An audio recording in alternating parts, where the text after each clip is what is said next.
আজানের সময় আকাশের দিকে তাকে একটি দোয়া পড়েন, আপনার সব দোয়া কবুল হবে। আল্লাহর কসম করে বলছি, আল্লাহর কসম করে বলছি, পরীক্ষিত আমল এগুলো শেয়ার করে দিবা। তুমি আমল না করেও সওয়াব পাবা তোমার একটা শেয়ারে। এটি যদি শুনে অন্য কেউ আমল করে তুমি আর সওয়াব পেয়ে যাবা।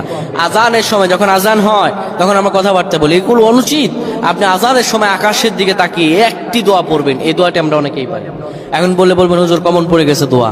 আমরা অনেকেই আল্লাহ তাআলার কাছে এটা ওটা চাই, কিন্তু সঠিকভাবে চাইতে জানি না।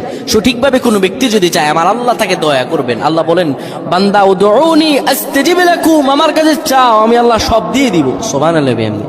যখন আপনার আজান হয়, আজানের সময় আপনি আসমানের দিকে তাকান, তাকিয়ে আপনি বলুন, পড়তে থাকেন, আল্লাহুম্মা আনতা রাব্বি লা ইলাহা ইল্লা আনতা খলাকতানি ওয়া আনা আবদুকা ওয়া আনা আলা হাদিকা ওয়া ওয়া'দিকা মাসতাতা'তু আউযু বিকা মিন শাররি মা সানা'তু আবু'ু লাকা বিনি'মাতিকা আলাইয়া ওয়া আবু'ু বিযানবি ফাগফির